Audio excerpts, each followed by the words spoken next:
Control commanding ద్వారా భవానీలను monitoring చేసేందుకు అన్ని డిపార్ట్మెంట్లతో సమన్వయం చేసుకుని ముందుకు సాగుతున్నాం. భవానీ దీక్ష విరమణకు సంబంధించి కార్లందరూ సంయుక్తంగా ఏర్పాటు చేయించాం. కమాండ్ కంట్రోల్ ద్వారా మానిటరింగ్ చేసి సాంకేతికంగా ముందుకు వెళ్తున్నాం. అస్త్రం యాప్ ద్వారా ట్రాఫిక్ నియంత్రణ తేలికైపోయింది. గతంలో జరిగిన అనుభవాలను దృష్టిలో పెట్టుకుని ఈ ఏడాది పకడ్బందీగా వ్యవస్థని పటిష్టం చేశాం. అదేవిధంగా సీసీ కెమెరాస్ సంఖ్యను కూడా పెంచడం జరిగింది. సీసీ కెమెరాస్ ఏ సందర్భంలో ఎక్కడ ఏ సీసీ కెమెరా ఉంటుందన్న విషయాన్ని కూడా కంట్రోల్ రూమ్లో మనము ఏర్పాటు చేసుకోవడం జరిగింది. అంటే అణువు కూడా కంట్రోల్ రూమ్లో నుంచి మనము వ్యూ చేసే వ్యవస్థను మనం ఏర్పాటు చేసుకోవడం జరిగింది. అదేవిధంగా ఈసారి ఐటీఎంఎస్ ఉపయోగించుకుంటూ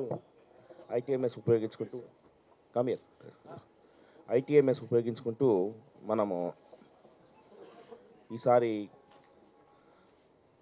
17 జంక్షన్స్లో ఇప్పుడే కమిషనర్ గారు వచ్చారు, విఎంసీ కమిషనర్ గారు వచ్చారు. వారి సహాయ సహకారాలతో మనం ఐటీఎంఎస్ వ్యవస్థను ఏర్పాటు చేసుకున్నాము. ఈ ఐటీఎంఎస్ వ్యవస్థలో 17 ప్లేసెస్లో మనకు పబ్లిక్ అడ్రస్ సిస్టమ్స్ పెట్టడం జరిగింది. ఈ పబ్లిక్ అడ్రస్ సిస్టమ్స్ ద్వారా ఎప్పటికప్పుడు అలర్ట్స్ ఇస్తున్నాము, భక్తులకి సూచనలు ఇస్తున్నాము. అదేవిధంగా ట్రాఫిక్ సంబంధించిన అంశాలను మనం చెప్తున్నాము. అదేవిధంగా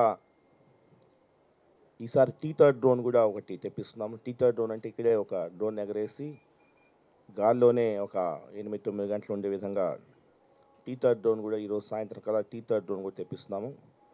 ఎప్పటికప్పుడు భవానీల సంఖ్యను బేరీజ్ వేసుకునే విధంగా మనం ఒక యాప్ని తీసుకొచ్చాము. ఈ యాప్ ద్వారా భవానీలు రిజిస్ట్రేషన్ చేసుకునే దానికి కూడా మనము అవకాశం కల్పించాము.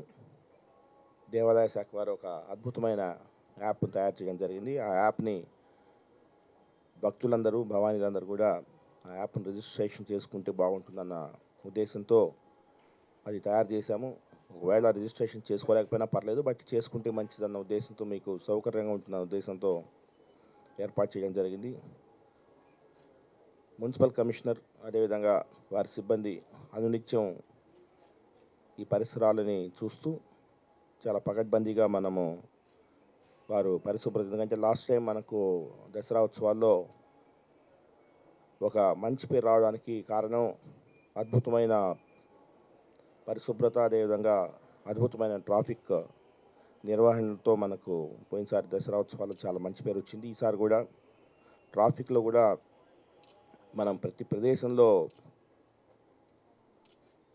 సైనేజెస్ ఏర్పాటు చేయడం జరిగింది. ఎటువంటి ఇబ్బంది లేకుండా ప్రజలు మూవ్ కావాలా, అదేవిధంగా డైనమిక్గా ట్రాఫిక్ మేనేజ్ చేయాలనే ఉద్దేశంతో విజయవాడ నగర ప్రజానీకానికి ఇబ్బందులు కలగకుండా ట్రాఫిక్ని మనం ఈసారి మేనేజ్ చేస్తున్నాము.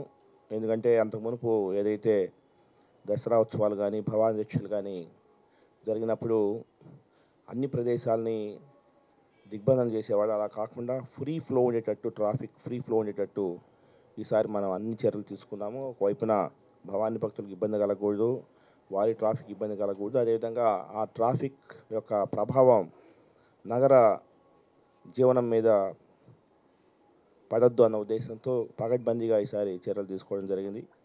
ఈసారి ఆర్టీసీ అదేవిధంగా మన రైల్వేస్ ఈ వీటిలో కూడా మనము రైల్వే స్టేషన్లో కూడా ఈసారి బందోబస్తుని ఎక్కువ పెంచడం జరిగింది. అదేవిధంగా కొంత సీసీ కెమెరాస్ ఇవన్నీ కూడా మనం పెట్టడం జరిగింది.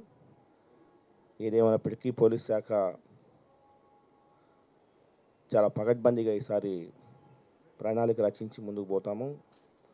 అందులో మీడియా సహకారం కూడా ఎంతైనా అవసరం. ఎందుకంటే ప్రతి సందర్భంలో లాస్ట్ టైం కూడా చూసాము, విఐపి పాసెస్ అనే ఒక మొబైల్ అప్లికేషన్, దాన్ని మీరు విస్తృతంగా ప్రచారంలో తేవడం, దానివల్ల చాలా చక్కటి బందోబస్తు ఇవ్వగలిగాం. ఈసారి కూడా మీడియా మిత్రులు సహకరిస్తారని తెలియజేస్తూ, ఇప్పటి నుంచి ఎవ్రీ 6 అవర్స్కి ఒకసారి మనము మీడియా బులెటిన్స్ కూడా ఇచ్చే విధంగా ఈసారి ప్రణాళిక చేసుకున్నాము. అదేవిధంగా ఈరోజు అంటే ఎవ్రీడే మార్నింగ్ 8 గంటలకి, అదేవిధంగా 2 గంటలకి, మళ్ళీ రాత్రి 8 గంటలకి 3 బులెటిన్లు రోజు మీడియా బులెటిన్లు ఇచ్చేలాగా మనము ప్లాన్ చేసుకుంటాం.